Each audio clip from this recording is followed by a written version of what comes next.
परमपूज्य श्री राधानाथ स्वामी महाराज यांचे प्रवचन. शीर्षक आहे श्रीकृष्णांना प्रसन्न कसे करावे.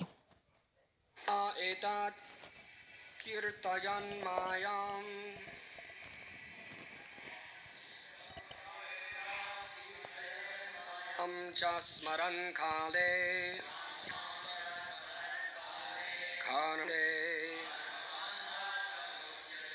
या एतात कीर्तयेन् मायां नरः आत्प्रमुच्यते.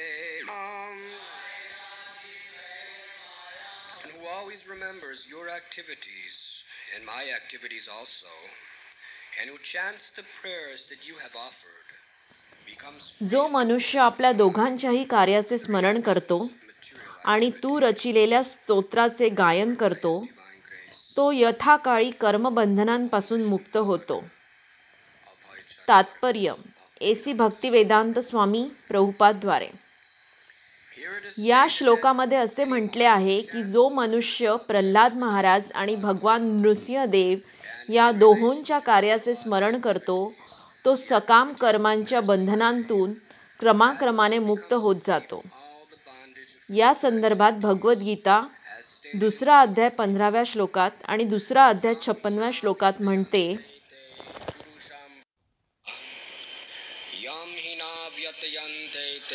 पुरुषां पुरुषार्षभा समदुःखा सुखं धीरां सौमृतत्वैव कल्पते. हे पुरुष श्रेष्ठ अर्जुन, जो मनुष्य सुख आणि दुःख यांनी विचलित होत नाही आणि दोन्ही अवस्थांमध्ये स्थिर असतो, तो मोक्ष प्राप्तीसाठी निश्चितच पात्र होतो.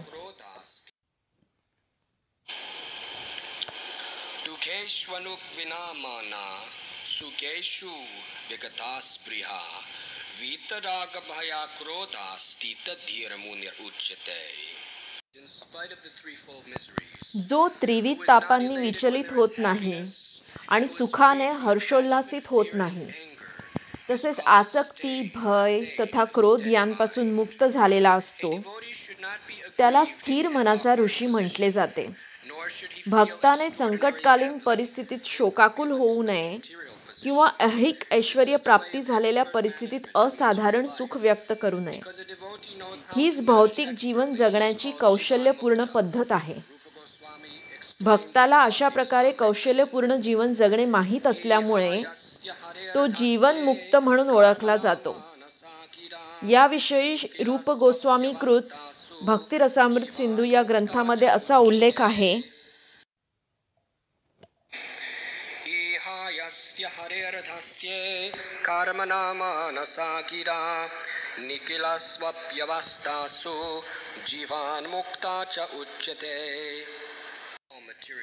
आपले शरीर, मन, बुद्धी आणि वाचा यांसह कृष्ण भावना भावित कार्य करणारा मनुष्य, अर्थात श्रीकृष्णांची सेवा करणारा, जरी या जगातील तथाकथित भौतिक कार्य करीत असला तरी मुक्त असतो आणि म्हणूनच तो कर्मबंधनातून मुक्त होतो. भक्ती पुनाती मानिष्ठा स्वभाकान अपि संभवात. अगदी मांसाहारी मनुष्यानेही भक्तिमय सेवा केल्यास तो देखील शुद्ध होऊ शकतो. श्रीमद भागवतम 11वा स्कंध 14वा अध्याय 21वा श्लोक. जो मनुष्य प्रल्हाद महाराजांच्या शुद्ध जीवन कार्यांचे कीर्तन करतो, तो कर्मबंधनातून मुक्त होतो.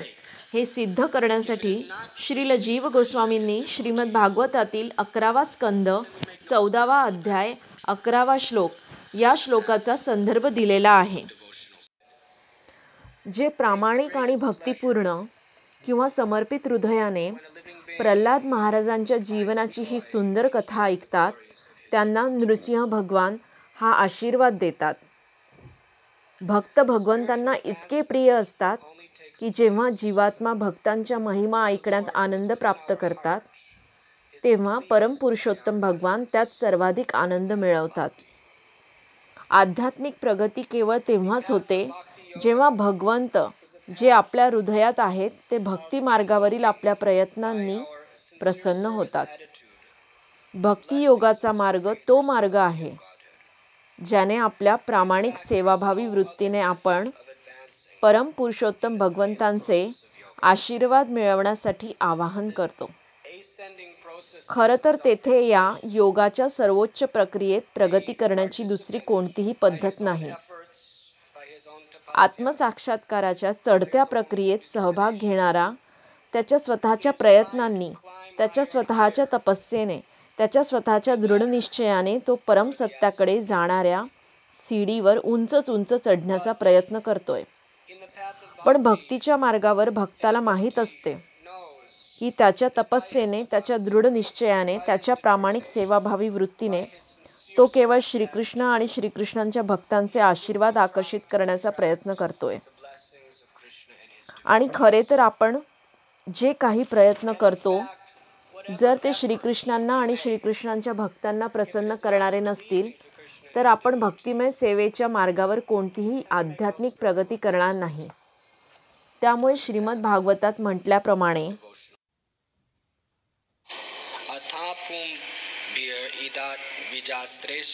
वारणाश्राम विभागशः स्वनुष्ठ तस्य धर्मस्य संसदीर्हरितोषणम् की आपल्या आध्यात्मिक जीवनात आपण जे काही करतो त्याचे श्रीकृष्णांना प्रसन्न करणे हे एकच ध्येय, हा एकच उद्देश असायला पाहिजे. जर भगवंत प्रसन्न नसतील, जरी लोकांच्या दृष्टीने आपण सर्वाधिक अप्रतिम कार्य केले, जरी आपले उपवास, आपली तपस्या, आपले मधुर कीर्तन, आपले उत्कृष्ट प्रवचन, जे काही आपण भगवंतांना अर्पण करू, जर ते श्रीकृष्णांना आणि त्यांच्या शुद्ध भक्तांना प्रसन्न करणारे नसेल तर त्याला काही किंमत नाही. आपण कोणतीही आध्यात्मिक प्रगती करणार नाही. त्यामुळे या मनोभावनेने भक्त स्वतःला खूप नम्र, क्षुल्लक, निरुपयोगी समजतील.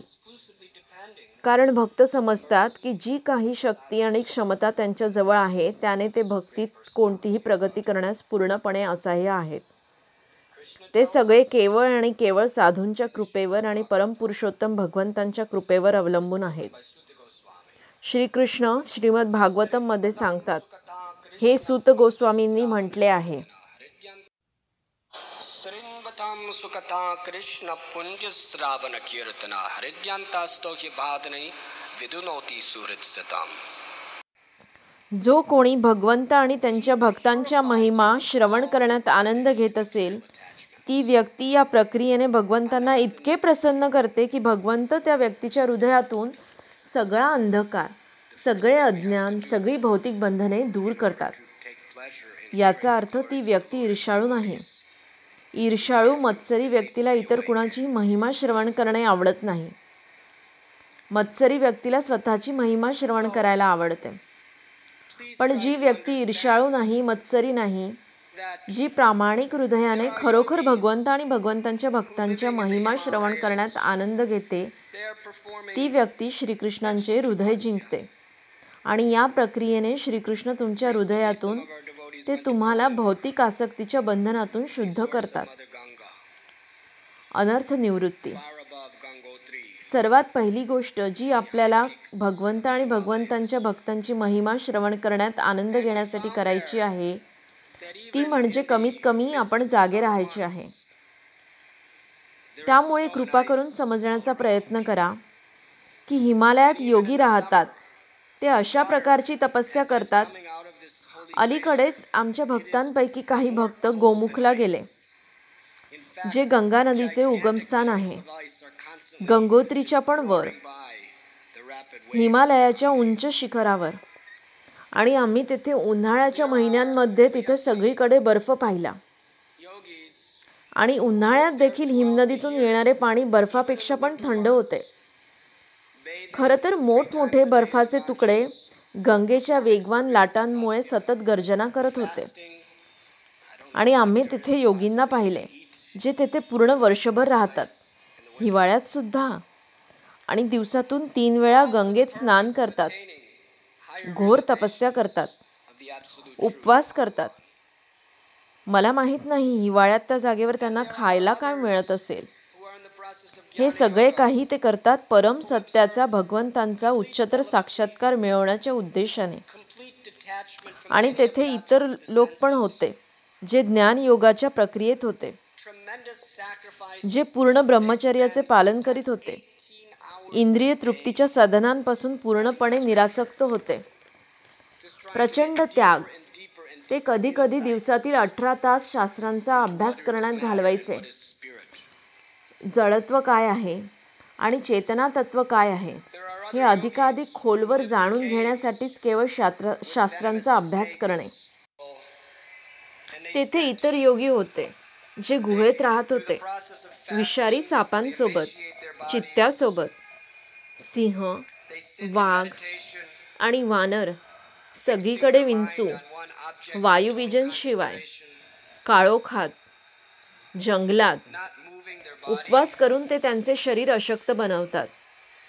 ते ध्यानात enduring all बसतात. the pains and ते त्यांचे मन tribulations एका of the वस्तूवर mind, केंद्रित senses, करतात. and the natural elements, पूर्णपणे एकाग्र चित्त. just to strive to come शरीर closer to हलवायचे that state नाही. of liberation. सगळ्या प्रकारच्या यातना, मानसिक Although क्लेश such आणि इंद्रियांचे processes are क्लेश very सहन करतात difficult, almost आणि ह्या impossible नैसर्गिक for the common घटकांना man. सहन करतात. Factually, केवळ प्रयत्नांची पराकाष्ठा करतात मुक्तीच्या अवस्थेजवळ येण्यासाठी. who takes pleasure जरी अशा प्रक्रिया in खूप hearing the कठीण glories आहेत, of the Lord and the devotees सामान्य of the Lord, मानवासाठी makes more जवळजवळ spiritual अशक्य. advancement than all of these sadhus खरं and तर एक yogis. निष्पाप गृहिणी जी भगवंतांच्या आणि भगवंतांच्या Because the Lord भक्तांच्या takes महिमा greater श्रवण करण्यात pleasure in आनंद घेते, seeing you take pleasure ती in या hearing His साधूंपेक्षा glories, आणि and योगींपेक्षा जास्त especially in hearing आध्यात्मिक the प्रगती glories of His करते. devotees. कारण भगवंत हे बघण्यात जास्त आनंद घेतात की तुम्ही भगवंतांच्या महिमा आणि विशेष करून त्यांच्या भक्तांच्या महिमा श्रवण करण्यात आनंद घेताय.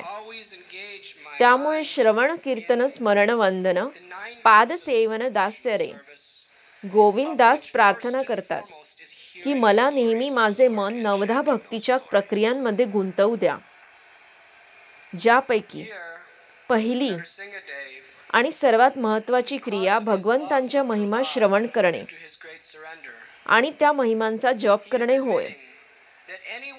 येथे नृसिंहदेव त्यांच्या प्रल्हाद प्रतीच्या प्रेमामुळे, त्यांच्या महान समर्पणामुळे ते स्वीकारतात, ते कबूल करतात की जो कोणी प्रल्हाद महाराजांना प्रेम करीत असेल, मी त्या व्यक्तीला प्रेम करतो. कारण प्रल्हाद महाराज त्यांना इतके प्रिय होते. कारण प्रल्हाद महाराज तुम्ही भगवंतांप्रतीची तुमची निष्ठा, तुमची श्रद्धा आणि तुमची भक्ती दाखवण्यासाठी इतके गेले. जो कोणी प्रल्हाद महाराजांना प्रेम करेल, जो प्रल्हाद महाराजांबद्दल श्रवण करण्यात आनंद घेत आहे, ती व्यक्ती मला अतिशय प्रिय आहे. आणि ते स्पष्ट करतात की योग्य वेळी ती व्यक्ती सर्व कर्मबंधनातून मुक्त होईल. भगवंत नरहरी विशेषतः काले हा शब्द उपयोगात आणत आहेत, ज्या शब्दाचे योग्य वेळी असे प्रभुपाद भाषांतर करीत आहेत. आपल्याला विश्वास देण्यासाठी की ही त्यांची खात्री आहे की त्वरित फळाची अपेक्षा करू नका, पण ते फळ निश्चित मिळेल. अगदी जसे जेव्हा तरुण स्त्री एका तरुण पुरुषाशी लग्न करते, ती त्यांच्या लग्नाच्या दुसऱ्या दिवशीच अपत्याची अपेक्षा करू शकत नाही. असे म्हटले जाते की प्रत्येक स्त्रीला मुलं खूप आवडतात. असे का हे कोण्या विवेकी पुरुषाच्या कल्पनेपलीकडे आहे, पण प्रत्येक स्त्रीला लहान मुलं खूप आवडतात. पहिले ते तिच्या गर्भाशयात रांगतात, तर ती विचार करते हे किती चांगले आहे, आणि त्यानंतर ते बाळ पूर्ण घरात रांगते आणि ती अगदी वेड्यासारखी सगळीकडे पळत सुटते. बाळाला स्वतःला इजा करण्यापासून वाचवण्यासाठी ती वेड्यासारखी प्रयत्न करत असते. पण कसेही करून मायेच्या प्रचंड प्रभावाने प्रत्येक स्त्री मुलासाठी चिंताग्रस्त असते. जरी बाळाला जन्म देताना तिला भयानक वेदनेतून जावे लागत असले तरी, जो अतिशय वेदनादायक अनुभव असतो.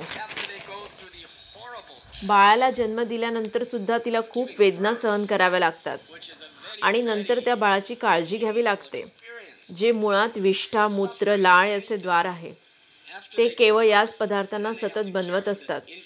आई म्हणते की आता मला दुसरं मूल नको, हे शेवटचं, आता पुन्हा नको.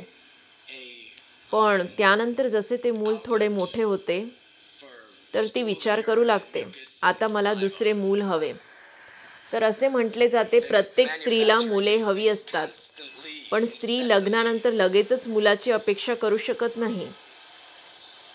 प्रथम तिला तिच्या पतीची अतिशय चांगल्या प्रकारे सेवा करावी लागते.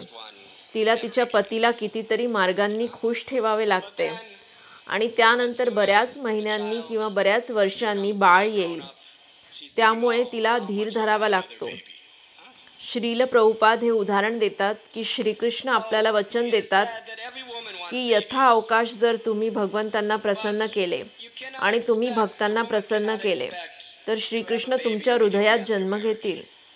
ते तुमच्या हृदयात प्रकट होतील आणि जेव्हा ते प्रकट होतील तर ते भौतिक जगाबद्दलच्या आपल्या सगळ्या आसक्ती दूर करतील. पण हे लगेचच घडेल अशी आपण अपेक्षा करू शकत नाही. ही क्रमाक्रमाने होणारी प्रक्रिया आहे, पण या प्रक्रियेची खात्री आहे. हे भगवंतांचे वचन आहे.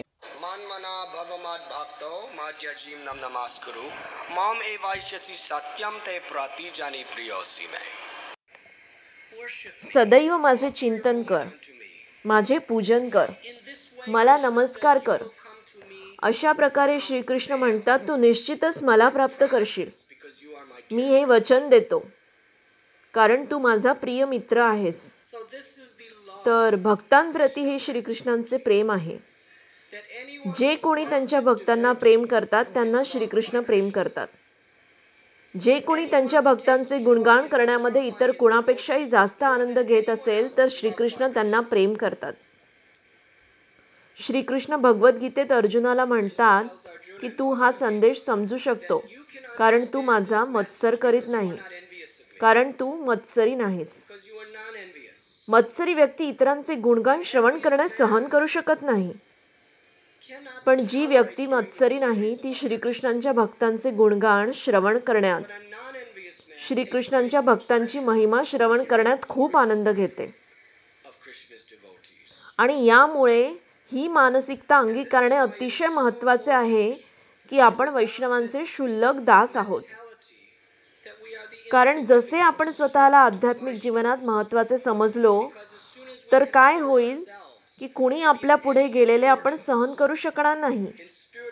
विशेषतः दुसऱ्यांच्या दृष्टीत जितके आपण स्वतःला महत्त्व देऊ तितके आपण इतरांचा मत्सर करू, जे कदाचित आपल्याशी स्पर्धा करत असतील किंवा आपल्या आध्यात्मिक पदावर अतिक्रमण करतील. त्यामुळे भक्त दास दास अनुदास बनण्याची आकांक्षा करतात. सर्वाधिक क्षुल्लक अनंत अणुदास आणि सगळ्या इतर वैष्णवांच्या चरण धुळीचा अणुकण बनणे हा दासाचा दासाचा दास चा अर्थ आहे. या पदाची, या स्थितीची आकांक्षा करणे.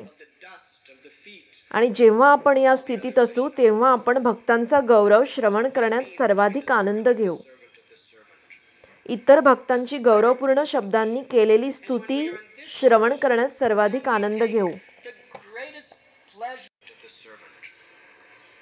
प्रल्हाद महाराज सर्व वैष्णवांपैकी सर्वाधिक उदात्त आहेत, कारण त्यांनी ही नम्र स्थिती, ही नम्र अवस्था स्वीकारली होती. त्यामुळे त्यांच्या जीवनातील प्रत्येक परिस्थितीत ते श्रीकृष्णांच्या आणि त्यांच्या भक्तांच्या कृपेसाठी आळवू शकले आणि त्यामुळे ते भगवंतांचे सर्वाधिक प्रिय झाले. आणि जो कोणी भगवंतांच्या भक्तांना प्रेम करतो त्यांना श्रीकृष्ण प्रेम करतात. इंग्रजी बोलीभाषेत देखील असे म्हटले जाते की मला प्रेम करा, माझ्या श्वानाला प्रेम करा. इंग्रजी बोलीभाषेत इंग्रजी बोलणाऱ्या प्रांतात श्वान हा मनुष्याचा सर्वोत्तम मित्र आहे असे मानतात. तुम्ही हे भगवद्गीतेत सांगितलेले श्रवण केले असेल की श्रीकृष्ण म्हणतात, मला तुम्ही तुमच्या हृदयाचा सर्वोत्तम मित्र समजा. पण इंग्रजी अमेरिकन व्यवस्थेत भगवंत तुमचे सर्वोत्तम मित्र आहेत असे म्हटले जात नाही. तर ते म्हणतात श्वान हा मनुष्याचा सर्वोत्तम मित्र आहे. आणि साहजिकच गॉड GOD चे उलटे स्पेलिंग डॉग DOG होते. त्यामुळे वस्तुस्थिती ही आहे की ते विचार करीत आहेत की श्वान हा मनुष्याचा सर्वोत्तम मित्र आहे. याचा अर्थ हा आहे की आपली मानसिकता अगदी त्या लोकांच्या विरुद्ध आहे जे लोक अध्यात्माकडे झुकलेले आहेत आणि भगवंतांना मनुष्याचा सर्वोत्तम मित्र समजतात.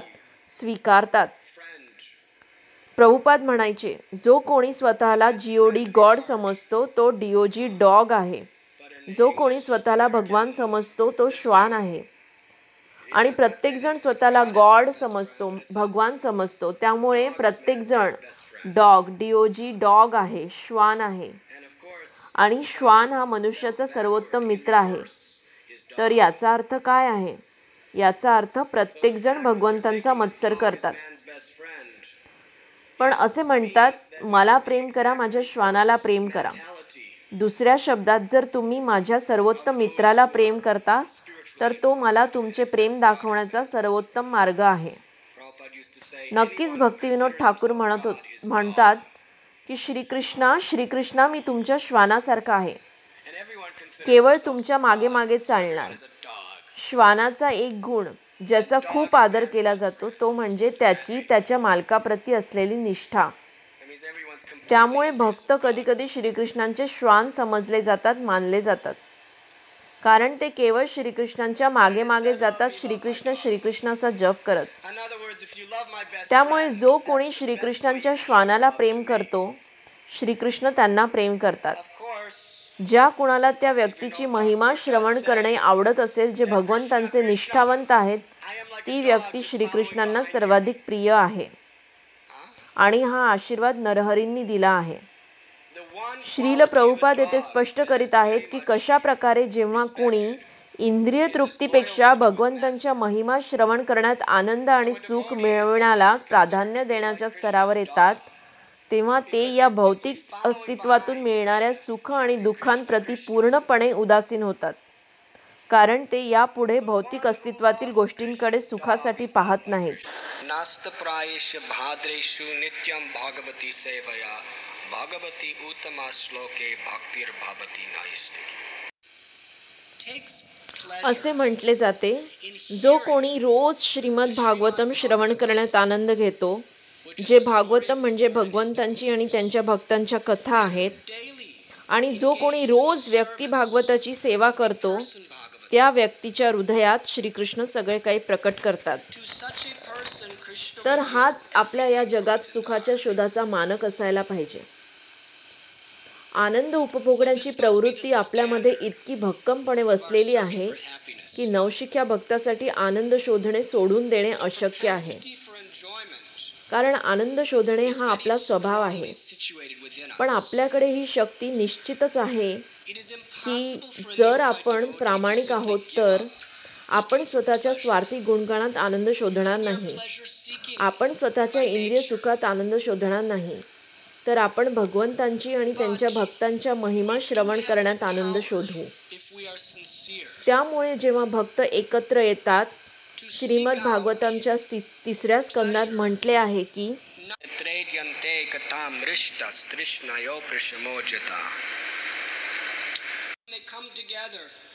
याचा अर्थ जेव्हा भक्त एकत्र येतात ते इंद्रिय भोगाची चर्चा करीत नाहीत, ते सांसारिक विषयावर चर्चा करीत नाहीत, जे प्रत्यक्ष अप्रत्यक्षपणे केवळ इंद्रिय तृप्तीसाठी आहे. तर ते एकत्र येतात ते एकमेकांना भगवंत आणि भगवंतांच्या भक्तांच्या महिमा श्रवण करण्याचा आनंद देण्यासाठी.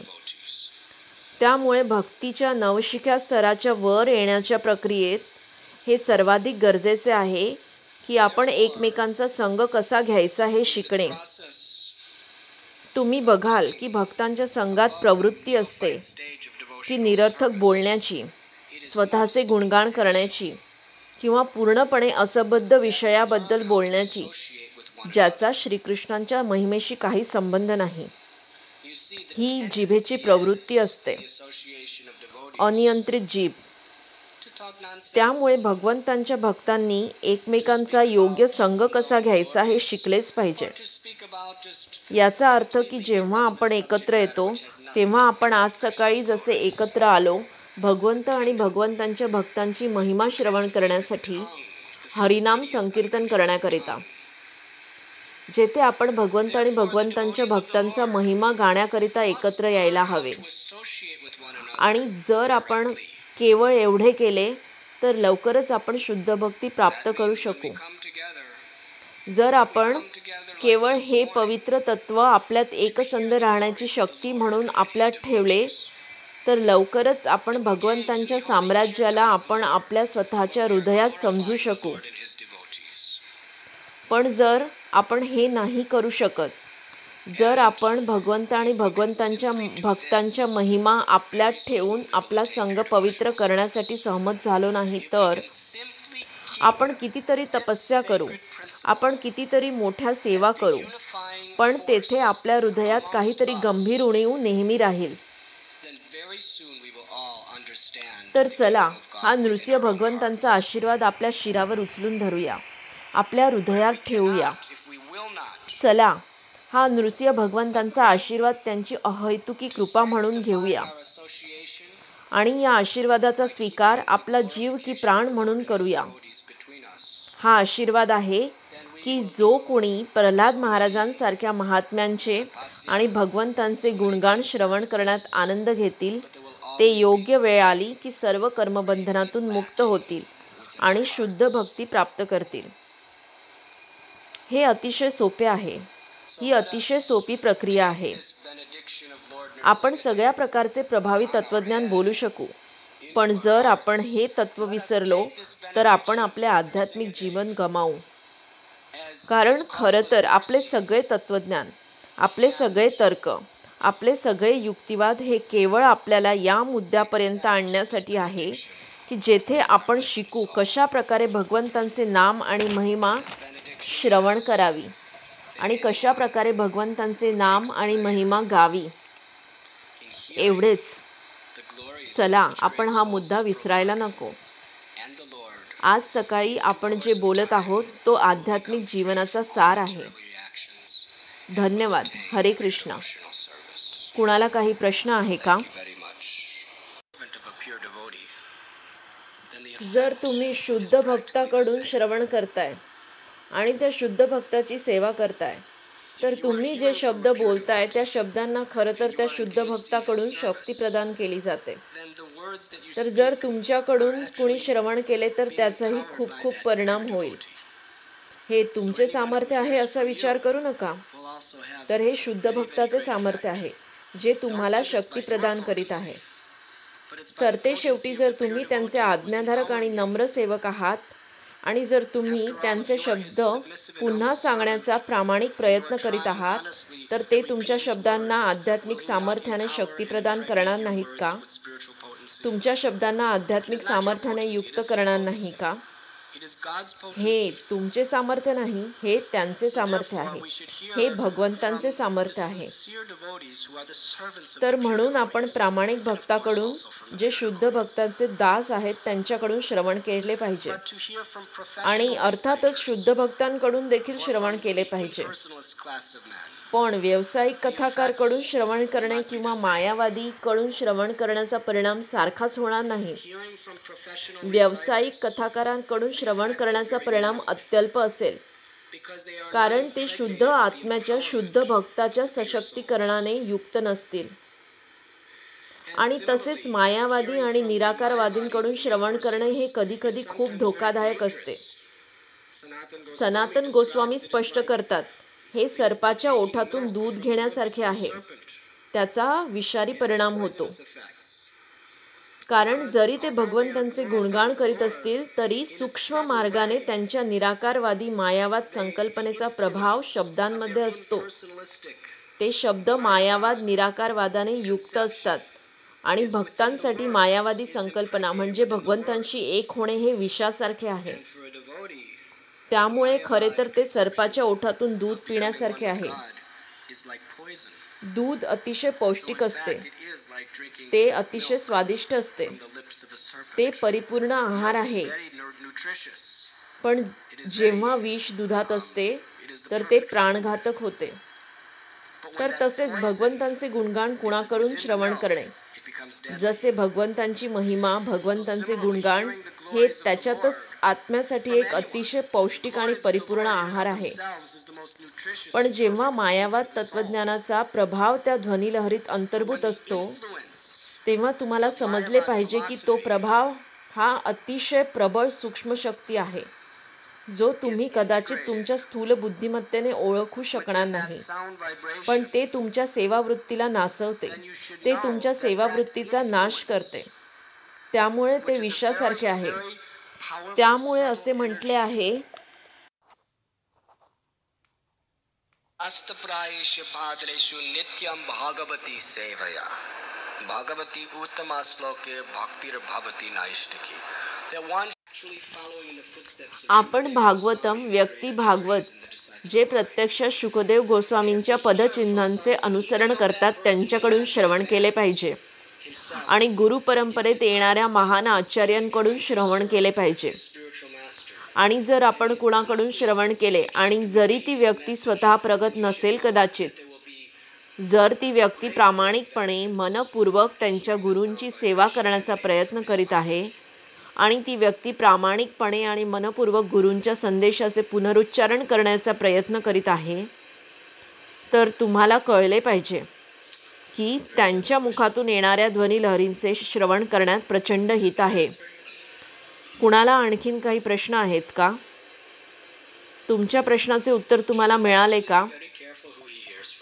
वास्तविकपणे आपण कुणाकडून श्रवण करतो याबद्दल अतिशय काळजी घेतली पाहिजे, कारण नवशिखा भक्त काय मायावाद आहे आणि काय भागवत तत्वज्ञान आहे यामध्ये भेद देखील जाणू शकत नाही. हा फरक करणे अतिशय कठीण आहे. कधी कधी ते खूप सूक्ष्म असते, तर कधी कधी ते खूप स्थूल असते, ढोबळ असते. कधी कधी व्यक्ती 99.9% वैष्णव दिसते आणि त्यानंतर अगदी शेवटी मी भगवंत आहे, तुम्ही भगवंत आहात, आपण सगळे भगवंत आहोत. कधी कधी फरक करणे अतिशय कठीण असते. त्यामुळे नवशिख्या भक्ताने अतिशय सावध असलेच पाहिजे. प्रामाणिकपणे भगवंतांचा संदेश त्या व्यक्तीकडून श्रवण केला पाहिजे जी व्यक्ती गुरु शिष्य परंपरेतील अधिकृत व्यक्ती आहे. हा सुरक्षित मार्ग आहे, नाहीतर तेथे जोखीम आहे. स्वामीजी, तुम्हाला काही प्रश्न आहे का? प्रश्न: कशा प्रकारे दुसऱ्यांमध्ये दोष बघू नये? उत्तर: भक्ती सिद्धांत सरस्वती ठाकूर म्हणत असत की मी माझ्या गुरुबंधूमध्ये दोष बघतो, कारण माझ्या स्वतःमध्ये शेकडो आणि हजारो दोष खचून भरले आहेत. आपल्यातील अशुद्धता जी स्वीकारण्याचा आपण सर्वाधिक तिरस्कार करतो, या त्या गोष्टी आहेत ज्या आपण जेव्हा इतरांमध्ये बघतो तर बिलकुल सहन करू शकत नाही. त्यामुळे भक्ताने हे समजले पाहिजे की जर माझे हृदय शुद्ध असेल तर दुसऱ्यांमधील दोष माझ्यासाठी नगण्य असतील. त्यामुळे सत्य हे आहे की मी दोष बघतोय आणि मी इतरांमधील दोषांमुळे विचलित होत आहे, तर हे केवळ माझ्या स्वतःच्या दोषांचे लक्षण आहे, माझी स्वतःची अशुद्धता आहे. त्यामुळे प्रत्येक वेळी आपण इतरांच्या दोषांमुळे विचलित असू तर आपल्या स्वतःच्या हृदयात शोधून काढण्यासाठी आपण आपली बुद्धी वापरली पाहिजे की सत्य हे आहे की हे केवळ माझ्या अशुद्धतेमुळे आहे. दोष त्या व्यक्तीमध्ये नाही, तर मी आहे ज्यात दोष आहे. आपल्याला आपल्या चेतनेला असे होण्यासाठी प्रशिक्षण द्यावे लागेल आणि याला एक तपस्येप्रमाणे घ्या, तीव्र तपस्येसारखे. कदाचित फेब्रुवारी महिन्यात गोमुखमध्ये हिमनदीमध्ये स्नान करण्यापेक्षा जास्त कठीण या तपस्येप्रमाणे घ्या की ज्या कोणामध्ये तुम्हाला सर्वाधिक दोष शोधायचे आहे त्या व्यक्तीबद्दल केवळ चांगल्या गोष्टी बोला. ही महान तपस्या आहे. ते असे आहे की तुमच्या मिथ्या अहंकाराला फेब्रुवारी महिन्यात गोमुख म्हणजे हिमनदीत ठेवणे आणि तुमच्या मिथ्या अहंकाराला गोमुख हिमनदीत त्या स्थितीत ठेवणे हे तुमच्या शरीराला गोमुख हिमनदीत ठेवण्यापेक्षा पण वेदनादायक आहे. त्यामुळे जर आपण खरंच प्रामाणिक आहोत तर आपण आपली बुद्धी वापरली पाहिजे. श्रीकृष्ण म्हणतात, खालच्या पातळीतल्या स्वतःला उच्च पातळीतल्या स्वतःने जिंकून घ्या. उच्च पातळीतील स्व म्हणजे श्री गुरु आणि श्रीकृष्णांनी दिलेली आपली चांगली विवेकबुद्धी आणि खालच्या पातळीतील स्व म्हणजे आपले मन आणि इंद्रिय जी त्यांच्या मर्जीनुसार पसंतीनुसार लहरीपणाने कार्यरत आहेत. engaging our mind more त्यामुळे and more आपल्या and more मनाला in hearing the जास्तीत glories of जास्त the Lord and His जास्तीत devotions, जास्त we lose our भगवंत आणि taste भगवंतांच्या भक्तांच्या finding faults in महिमेचे others. श्रवण करण्यात गुंतवणे, ज्यामुळे इतरांमधील दोष काढण्यातील आपली गोडी कमी होईल. त्यामुळे आपण आपल्या मनाला जास्तीत जास्त सकारात्मक महिमेचे गुणगान करण्यात व्यापले पाहिजे आणि इतरांमध्ये दोष शोधण्यापासून परावृत्त केले पाहिजे. स्वतःमध्ये दोष बघा. इतरांमधील जे काही दोष तुम्ही बघाल ते केवळ तुमच्यातील अशुद्धतेचे आरशातील प्रतिबिंब म्हणून बघा. जेव्हा तुम्ही आरशात बघता आणि तुम्ही तुमच्या स्वतःमध्ये तुमच्या शरीरात दोष बघता, तर तुम्ही आरशाला दोष देता का? तुम्ही आरशाची टीका करता का? की तुम्ही समजता की माझ्यात काहीतरी कमी आहे, की माझ्यात काहीतरी चूक आहे? जर तुमच्या कपाळावर मोठा फोड आहे आणि तुम्ही आरशात बघितले, तर तुम्ही काय करता? तुम्ही आरशाची टीका करायला सुरुवात करता का? की तुम्हाला समजते, हे भगवंता, बरे होईल जर मी माझ्या कपाळाला काही केले तर, मला संसर्ग झाला आहे, बरे होईल जर मी त्याचा उपचार केला तर. नेमके असे आपण बघायला पाहिजे. जेव्हा आपण इतरांमध्ये दोष बघतो, तर आरशातील प्रतिबिंबाला दोष देण्यापेक्षा आपण विचार करायला पाहिजे, हे परमेश्वरा, हे भगवंता, माझ्यामध्ये किती दोष असतील, बरे होईल जर मी अतिशय काळजीपूर्वक त्याचा उपचार केला तर. जीवनाला असे बघण्यासाठी तुमची विवेकबुद्धी वापरा आणि भक्तांचे गुणगान करा आणि श्रीकृष्णांचे गुणगान करा आणि त्या प्रक्रियेने परमद्रष्टा निवर्तते. तुम्हाला उच्चतर गोडी प्राप्त होईल. जेथे इतरांचे दोष काढण्यातील रुची नाहीशी होईल.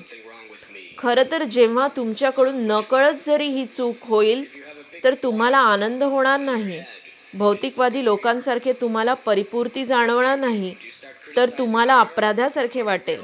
तुम्हाला गलिच्छ घाणेरडे वाटेल, हे भगवंता, मी हे काय केले? आणि प्रत्येक वेळी तुम्ही स्वतःचे गुणगान कराल, तर तुम्हाला भगवंतांसमोर पूर्णपणे गलिच्छ घाणेरडे वाटेल. हे भगवंता, हे मी काय केले? हे भयानक आहे. असे होणे स्वाभाविक आहे, कारण तुम्ही उच्चतर गोडीचा अनुभव घेताय.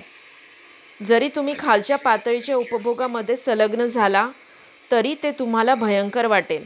त्याचे परिणाम भयंकर आहेत. अशा प्रकारे आपला या प्रक्रियेत विकास होईल. साहजिक आहे, जर तुम्ही व्यवस्थापक आहात आणि तुम्ही विशिष्ट दोष त्या भक्तामध्ये बघता, पण तुम्ही मत्सरी आहात म्हणून नव्हे आणि दयाभावाने तुम्ही त्या व्यक्तीतील सद्गुण बघताय, पण तुम्हाला त्यांना कृष्ण भावनेत प्रगत झालेले बघायचे आहे आणि कधी कधी त्या व्यक्तीच्या स्वतःच्या आध्यात्मिक कल्याणासाठी तुम्हाला त्या व्यक्तीतील दोष दाखवावे लागतात, तर ते दोष शोधणे नव्हे, तर ती सेवा आहे. तुम्ही त्या भक्ताच्या सेवकाच्या मनोभावनेत आहात. तुम्ही त्या व्यक्तीला तुमचे प्रभू मानता